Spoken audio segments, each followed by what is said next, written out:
Sabar nih Ustaz.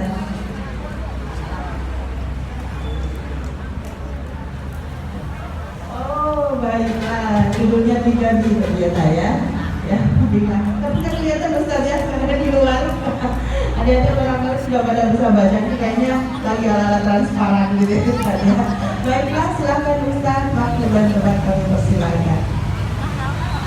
Bismillahirrahmanirrahim. Assalamualaikum warahmatullahi wabarakatuh.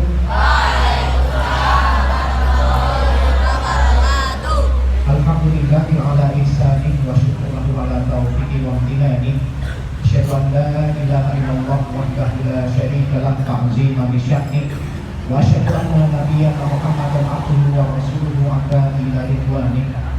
Allahumma sholli wa sallim wa barik alaihi wa ala alihi wa ashabihi wa ridwani. Amma ba'd. Allahumma la ilma lana illa ma 'allamtana innaka antal alimul hakim. Fa'alimna ma yanfa'una wanfa'na ma 'allamtana wa zidna ilman walhamdulillahi ala kulli hal. Rabbana iftah bainana wa baina qaumina bil haqqi wa anta khairul fatihin. Sebelum kita mulai kegiatan pengajian pada pagi hari ini, saya ingin tanya kabarnya dulu ya dengan bahasa Arab. Kaifa asbahtum? Alhamdulillah. Jawabannya lengkap ya. Asbahna mu'minina haqqan. Saya ulangi ya. Asbahna mu'minina haqqan. Pagi ini kami jadi orang-orang beriman yang sejati. Paham ya? Ulangi ya. Kaifa asbahtum? Asbahna mu'minina haqqan. Alhamdulillah. Pada kesempatan pagi hari ini Allah Subhanahu wa taala mentakdirkan kita bertemu di SMP Muhammadiyah 1 Kartosuro. Yang pertama saya mengucapkan banyak terima kasih kepada Ibu Kepala Sekolah beserta Bapak Ibu Guru SMP Muhammadiyah 1 Kartosuro yang telah memberikan kesempatan kepada kami untuk memberikan tausiah kepada saudara-saudaraku yang masih dalam tahap perjuangan menuntut ilmu di SMP Muhammadiyah 1 Kartosuro. Yang kedua, pada kesempatan pagi hari ini, awalnya temanya ingin bicara masalah sholat, tapi karena masalah sholat itu panjang, tidak bisa ditempuh dengan satu kali pertemuan, maka temanya saya ubah menjadi ahkamul dagang wal udhiyah, hukum sembelihan dan hewan sembelihan.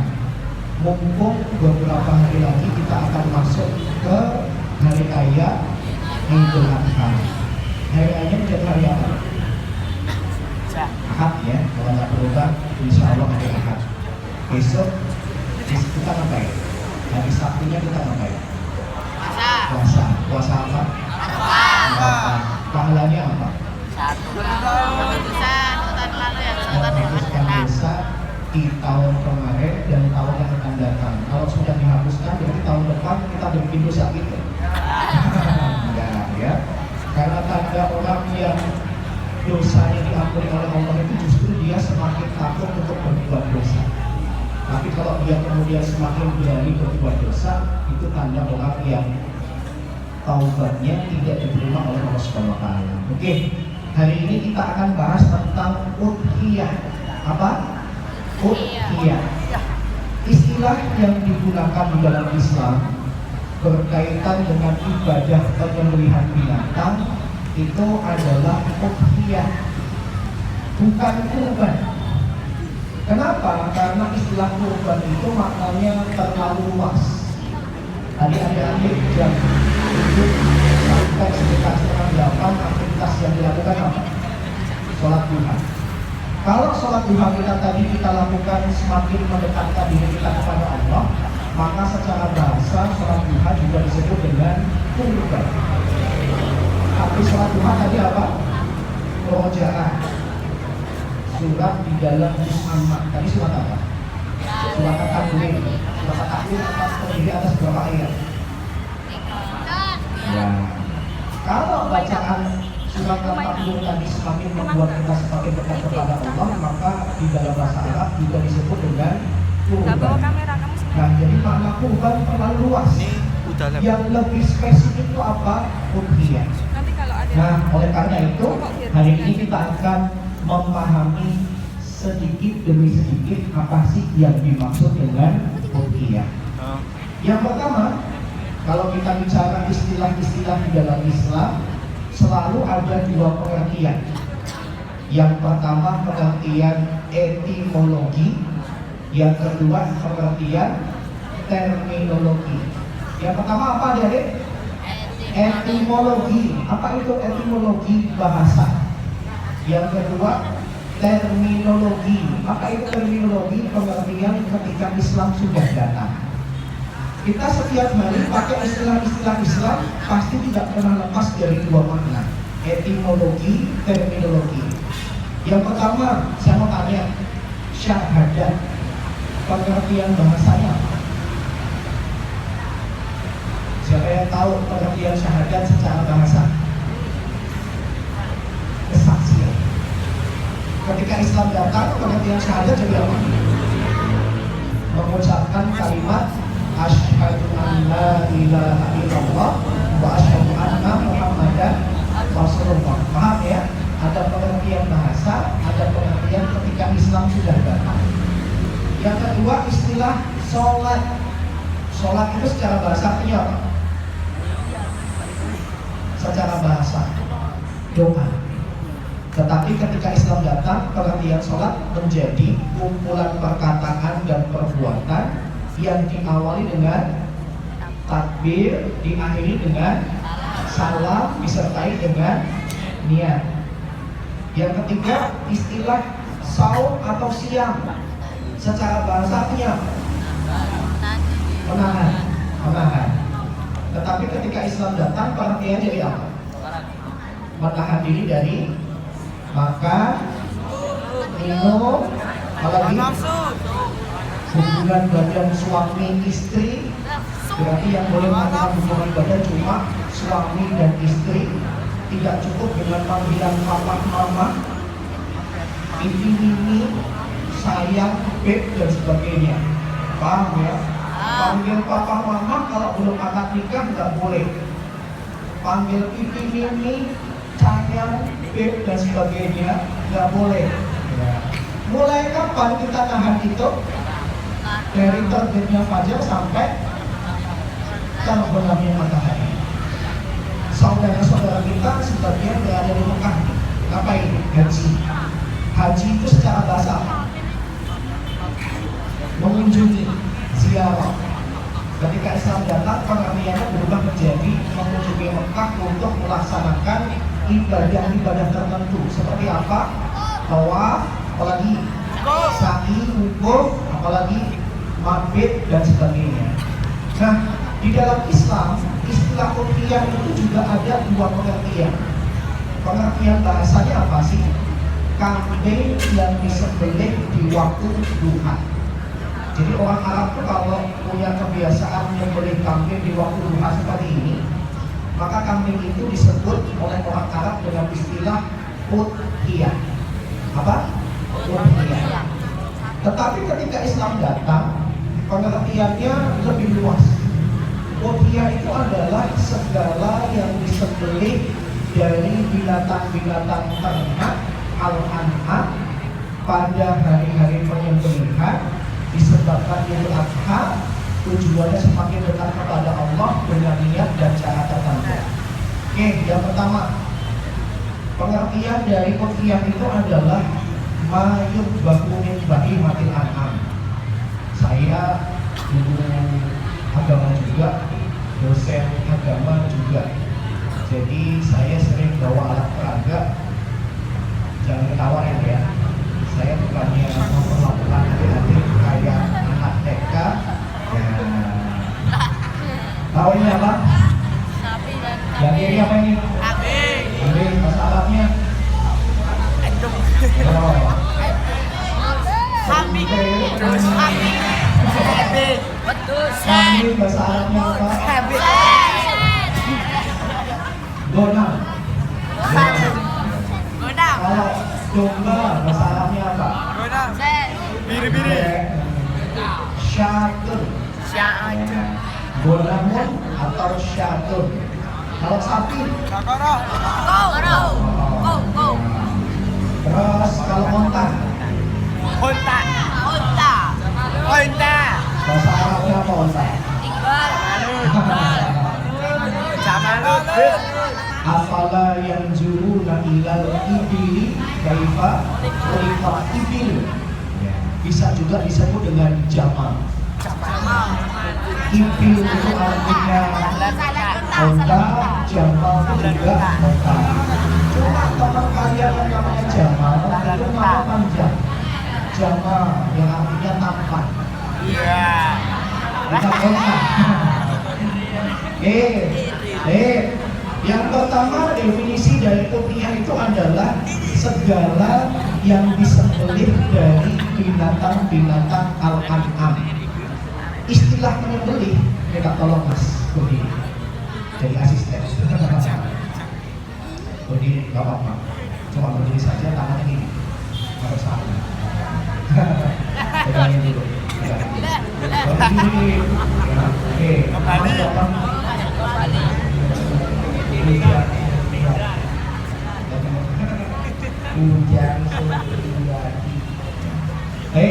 jadi yang pertama yang dimaksud dengan kupiah itu kata para ulama satu segala yang disembelih. Istilah sembelih ini cuma perwakilan untuk menghilangkan nyawa binatang. Yang nyawa binatang itu kalau kambing, sapi dan unta bisa dihilangkan dengan dua cara. Yang pertama untuk kambing dan sapi, tangannya dua. Dilakukan dengan cara pertama ya, etikanya di dalam Islam dibaringkan, ditidurkan. Tapi nggak usah pakai bantal yang guling ya. Ditidurin menghadap ke arah kiblat. Nah, karena kiblatnya menghadap sana, tapi kalian nggak kelihatan, ditidurin. Nah, kemudian untuk menghilangkan nyawa binatang ini disayat, tahu disayat ya, disembelih, dipotong, digorok di bagian leher sampai putuslah dua urat nadi. Yang pertama urat untuk saluran pernafasan, yang kedua untuk saluran makanan. Kalau dia udah nggak bisa nafas, nggak bisa makan, pasti binatang-binatang ini bakalan mati. Jadi untuk kambing dan sapi sunnahnya adalah dihilangkan nyawanya dengan dibaringkan dan disayat di bagian leher. Kemudian untuk onta beda. Onta ini binatang yang unik. Meskipun dia adalah binatang yang lebih besar dan lebih tinggi, tetapi untuk menghilangkan nyawa onta ini tidak dengan dibaringkan seperti kambing dan sapi. Onta itu dihilangkan nyawanya dengan masih berdiri. Supaya nggak lari maka kaki bagian depan yang kanan atau yang kiri, sunnahnya itu yang kiri, ditekuk ke belakang kemudian ditarik. Ditekuk. Coba mas, kalau kakinya ditekuk gimana? Kakinya ditekuk satu ini. Yang kiri. Ditekuk, ditarik.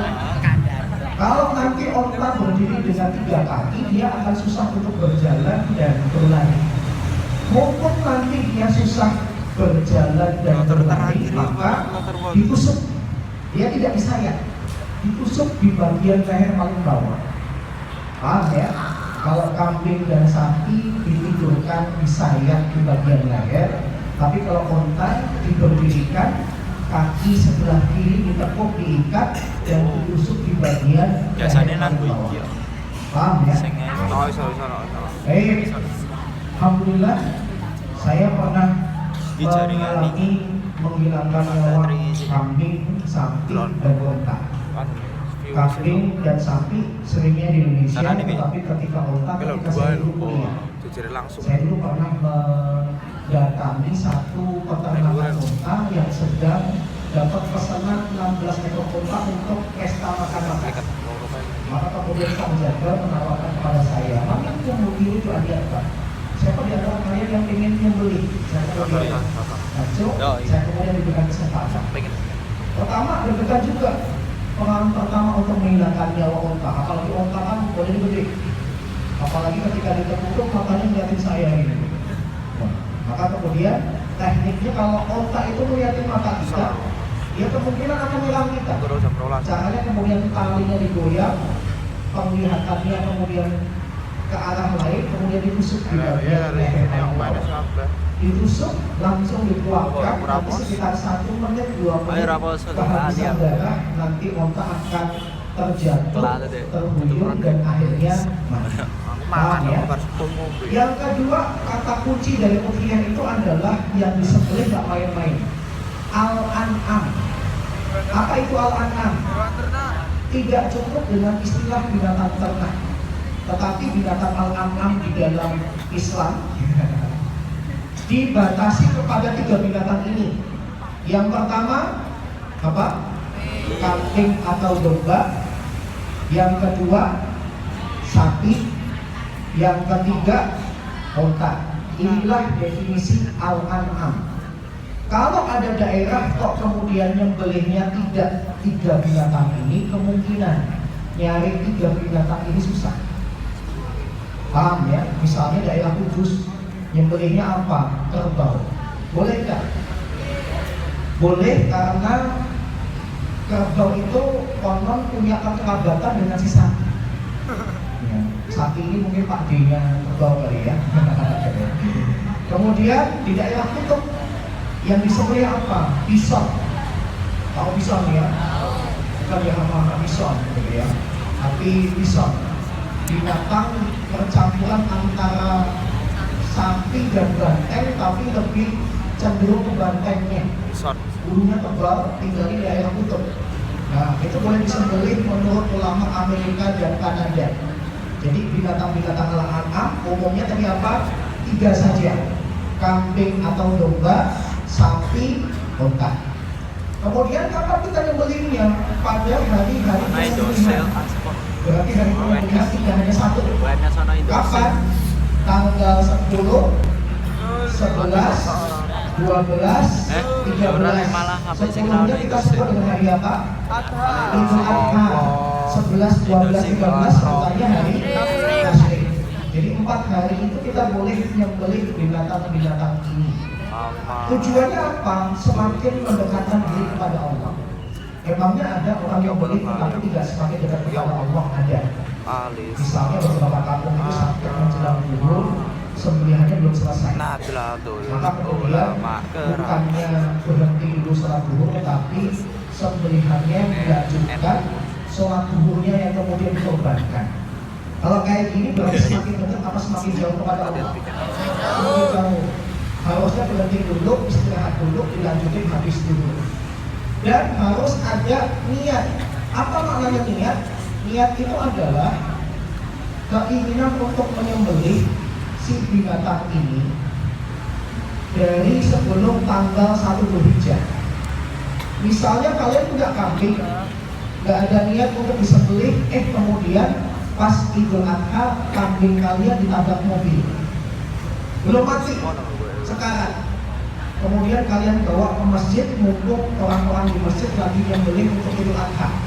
Pertanyaan saya, sah nggak untuk disembelih?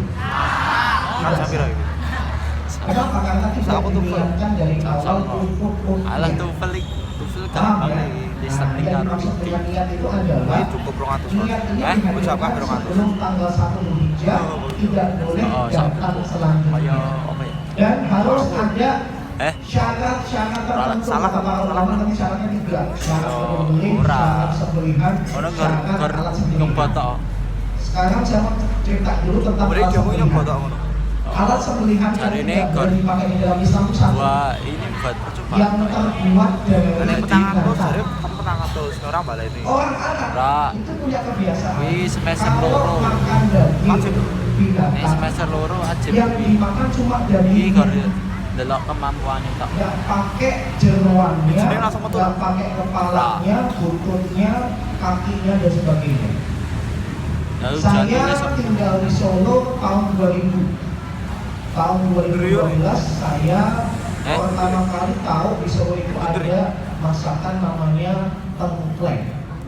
Ketika kapan? Ketika saya pergi ke pasar Klewer, habis belanja kemudian lapar, tanya ada tulisan sate tongseng gulai tengkleng. Sate tongseng gulai udah tahu. Saya kemudian tanya sama si ibu, Bu, tengkleng itu kayak apa sih? Sini Mas. Kemudian dideketin sama kuali yang gede Bang. Kemudian saya tanya, tengkleng kayak apa? Kemudian didekatkan, kemudian diangkatin dengan sendoknya yang gede. Apa? Pala kambing gitu ya. Matanya dipotong gitu. Astagfirullah, ini apa? Gimana? Suka orang Solo kayak gini. Kemudian diadukin lagi apa? Kaki dan sebagainya. Orang Arab itu kalau makan dari binatang cuma dagingnya. Bahkan di zaman Nabi Muhammad SAW, ya, bahkan di zaman Nabi Muhammad SAW, yang namanya jeroan itu nggak dimakan. Bahkan di zaman Nabi Muhammad itu kalau orang dilempar dengan jeroan itu lebih rendah dibandingkan orang dilempar dengan kotoran binatang. Nabi Muhammad itu pernah rumahnya dilempar dengan jeroan binatang. Kemudian ada orang kafir yang kemudian protes, kalau kamu nggak suka dengan Muhammad, ya udah nggak suka saja. Jangan sampai kamu menghina Muhammad dengan penghinaan luar biasa sampai ke rumahnya dilempari dengan jeroan. Nah kalau kita beda ya, kalau misalnya rumah kita dilempar jeroan gimana? Wah, kita terima dengan panji ya, bisa kita makan dan sebagainya. Baik, jadi orang Arab cuma makan dagingnya, sisanya di apa yang dibuat di sampah, suatu saat bakal kering, maka kemudian diikir, dijadikan pisau. Islam memperbolehkan pisau-pisau dari binatang itu dipakai, tapi nggak boleh untuk satu. Apa yang beli binatang? Motong buah silahkan, motong sayur silahkan, keperluan lain silahkan, tapi nggak boleh untuk yang beli binatang. Umumnya kita alhamdulillah kalau yang beli pakai benda tajam yang terbuat dari logam, paham ya? Yang kedua sekarang kita bicara dalilnya. Apa sih ya yang dimaksud dengan dalil-dalil? Sebelum itu kita bicara istilah dulu. Yang pertama, kalau kita nanti masuk bulan Dzulhijjah kayak gini, biasanya nanti ada beberapa istilah yang muncul. Yang pertama, ya, ada istilah namanya apa? Udhiyah. Apa itu udhiyah? Udhiyah itu artinya ibadah penyembelihan binatang. Yang kedua, ada istilah namanya kurban yang sering kita gunakan, tetapi makna kurban itu adalah segala hal yang membuat kita semakin dekat kepada Allah. Nanti tadi baca Al-Quran, maka kalau baca Al-Quran itu semakin mendekatkan diri kepada Allah, maka bisa juga disebut kurban. Yang ketiga ada istilah namanya hadiyu. Apa itu hadiyu? Hadiyu itu adalah hewan sembelihan untuk jemaah. Kemudian yang keempat ada istilah namanya akikoh. Apa itu akikoh? Akikoh itu adalah sembelihan merupakan syukur karena kelahiran anak. Kalau anak laki-laki berapa yang disembelih? Ambilnya 2. Tapi kalau perempuan 1. Pertanyaan saya, kalau ada perempuan melahirkan anak kembar laki-laki 4, kambingnya berapa? Oke. 8. Ada seorang perempuan melahirkan anak laki-laki kembar 4 cowok semua, akikahnya berapa? Ada hukum asal, ada sesuatu yang diperbolehkan. Hukum asalnya apa? Hukum asalnya adalah kalau ada anak laki-lakinya cukup 2 ekor kambing, meskipun kembar. Tapi kalau kalian mau melipatkannya, dipersilahkan. 2 kali 4 sama dengan 8, dipersilahkan. 2 cukup, 8 diperbolehkan. Paham ya? Sekarang kasusnya kalau ada perempuan melahirkan anak perempuan kembar 3, berapa akikahnya? 1. Lahirin kembar 3 cewek semua, akikahnya berapa? 1. Ya. Hukum asalnya 1. Tapi kalau nanti mau dikalikan 3, dipersilahkan. Baik, kemudian yang kelima, ada istilah dalam bahasa Indonesia yang pengucapannya sekilas mirip dengan istilah kurban. Apa? Korban. Korban itu kalau dalam bahasa Indonesia artinya orang yang sedang tertimpa musibah, Saya itu ketika pulang kampung di Jakarta ada sebuah masjid pasang spanduk gede banget. Kata-katanya cuma 2 kata saja. Tulisannya apa? Panitia korban. Kira-kira yang salah gimana ya? Korban. Panitianya apa korbannya? Korban. Salahnya di kata korbannya. Jadi berarti kalau kita kayak gitu, ini masjid sedang menerima orang-orang yang sedang menerima musibah. Dan musibahnya dipanitiain. Nah, terus yang benar apa? Udhiyah. Oke, kemudian dalil tentang sembelihan. Pertama apa? Tadi yang dibaca oleh teman kalian surat Al-Kautsar ayat yang ke-2. Bunyinya gimana? Wasolli li rabbika wanhar. Salatlah untuk Rabbmu dan menyembelihlah. Dalam bahasa Arab ada 3 istilah untuk menghilangkan nyawa binatang. Yang pertama, nahr. Nahr itu apa? Nahr itu artinya menghilangkan nyawa binatang dengan cara menusuk, dan biasanya objeknya adalah muntah. Nahr. Yang kedua, ada istilah dalam bahasa Arab namanya dabah. Apa itu dabah? Dabah itu menghilangkan nyawa binatang dengan cara disayat. Biasanya apa? Kambing, sapi. Yang ketiga, ada istilah yang Allah gunakan dalam Al-Quran, namanya akor. Apa? Akor.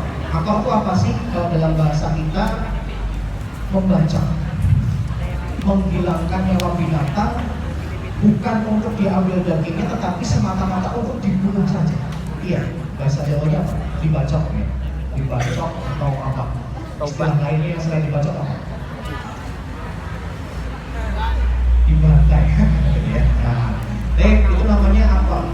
Sedangkan di dalam hadis Nabi itu pernah menyembelih sendiri 2 ekor kibas. Apa itu kibas? Kibas itu adalah kambing besar yang perawakannya antara kambing dan domba. Nah, ini kibas. Kalau melihat dari tanduknya harusnya kambing, tapi kalau melihat dari birunya harusnya domba. Tapi karena dia percampuran, maka dikasih nama sendiri, namanya apa? Kibas.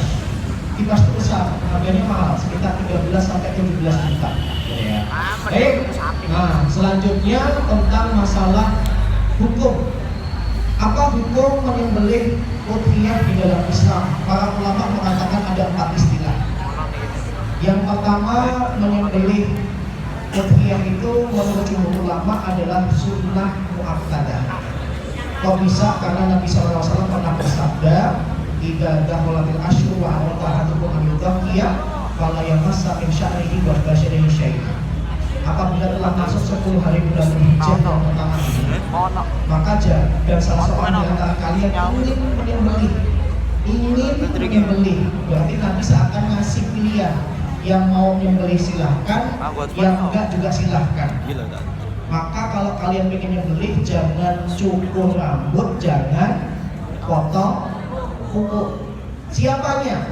Orangnya apa binatangnya? Orangnya. Kenapa? Karena kalau dipotong rambutnya bagi si binatang, oke, itu masuk di akal. Domba itu diambil dulunya. Tapi kalau kemudian binatang dipotong kukunya, dalam dunia kambing, sapi, dan unta itu tidak dikenal istilah pedicure dan manicure. Paham ya? Tidak ada istilah untuk potong kuku. Paham ya? Dan kemudian yang kedua ada istilah wajib. Menurut siapa? Abu Hanifah. Kok bisa? Karena Abu Hanifah pernah bersabda, "Man kana lahu sa'ah fala yudhafi fala yuqbala musalla." Dan siapa yang punya kelapangan rezeki tapi kok tidak menyembelih, jangan dekati tempat sholat kami. Seakan-akan Nabi nyindir orang yang punya duit tapi kok duitnya dipakai untuk beli sembelihan. Seakan-akan Abu Hanifah menganggap itu perkataan yang sifatnya wajib. Dan di dalam Islam ada istilah masjid, ada istilah musola. Oh, bedanya apa, Mas? Kalau di dalam Islam, masjid itu adalah tempat sholat yang ada bangunannya, minimal dinding. Kenapa disebut dengan Masjidil Haram? Karena dari dulu ada dindingnya. Tapi kalau kemudian tempat sholatnya tidak ada dindingnya, maka itu disebut dengan musola. Kalau kita nyebutnya tanah lapang. Ini pengertian Islam. Tapi kalau dalam bahasa Indonesia, pengertiannya bergeser. Masjid itu tempat sholat yang besar, dipakai Jumatan. Tapi kalau musola kecil, nggak dipakai Jumatan. Bahkan bahasa Indonesia itu punya banyak istilah. Masjid, musola, apalagi langgar, surau, ya. Langgar, surau, dan sebagainya. Pertanyaan saya, sholat boleh nggak dilanggar? Mbak, sholat boleh nggak dilanggar? Tergantung. Kalau dinya dipisah menunjukkan tempat, boleh. Tapi kalau dinya digandeng menunjukkan aktivitas terlarang, nggak boleh. Paham ya? Mikir. Baik, kemudian yang ketiga ada istilah sunnah ain, sunnah kifayah. Apa maknanya? Kalau pribadi minimal seumur hidup kita pernah membeli sekali. Tapi kalau keluarga maka disebut dengan sunnah kifayah, minimal seumur hidup pernah membeli sekali. Dan yang keempat ada istilah namanya dari sunnah jadi wajib, kapan kalau diadakan. Baik, saya hari ini kesini bahwa alat peraga ini bukan untuk diperlihatkan saja, tapi ada misi. Misinya apa? Saya ingin ngajarin kepada adik-adik bagaimana cara menjatuhkan sapi. Ada beberapa teknik. Tolong mas pegang ini. Bapak. Oke. Yang pertama, cara menjatuhkan sapi disebut dengan istilah simpul perut. Perhatikan ya. Yang pertama dikalungkan dari atas ke bawah dengan tali dadung yang besar, dihadapkan ke bawah seperti ini. Jangan begini. Ini hadapin ke bawah. Setelah itu kemudian dua tali ini dimasukkan ke sela-sela kaki, lurus, tahan. Kemudian yang sebelah kanan dibawa ke atas sebelah kiri, yang sebelah kiri dibawa ke kanan atas, sehingga nanti terbentuk bentuk silang di punggung sapi. Paham ya? Langkah terakhir tinggal masukkan di antara sela-sela kaki si sapi yang bagian belakang. Ini namanya simpul perut. Saya ulangi, yang pertama kalungkan, yang kedua masukkan lurus, tahan. Yang sebelah kiri bawa ke atas kanan, yang sebelah kanan bawa ke sebelah kiri atas, kemudian masukkan. Selesai. Simpul perut. Oh, ya sebelah. Apa kelebihan dan kekurangannya? Kelebihannya gampang. Kekurangannya apa? Jatuhnya si sapi nggak ketahuan ke kanan atau ke kiri. Karena ketika kalian nanti tarik tali ini yang belakang, tali di kepala makin kencang, tali di perut makin kencang. Cuma kelemahannya jatuhnya terserah si sapi mau ke kanan atau ke kiri. Beda dengan metode lama yang biasanya para jadwal itu pakai metode lama dengan cara pertama dikalungkan di kepala sapi, tapi jangan kencang-kencang. Kedua, kemudian ditarik ke punuknya, tahan, lingkarkan, masukkan.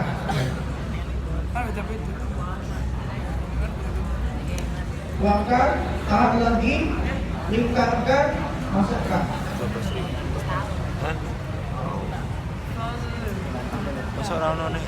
Selesai. Nah, ini metode jagal sapi zaman dulu. Ya, kalau mereka menali tidak pakai simpul perut tetapi pakai simpul seperti ini. Apa kelebihannya? Ketahuan jatuhnya. Kalau simpulnya kalian jatuhkan di sebelah kanan, ditarik nanti sapi jatuh ke sebelah kanan. Kalau simpulnya kalian letakkan sebelah kiri sapi, jatuhnya sebelah kiri. Kekurangannya satu, ribet. Harus dilingkar 2 kali, dikuatkan dan sebagainya. Paham ya? Oke, untuk memastikan adik-adik paham, coba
Alhamdulillah bisa ya, lulus. Ya, tinggal lihat. Ke sana, ke sana.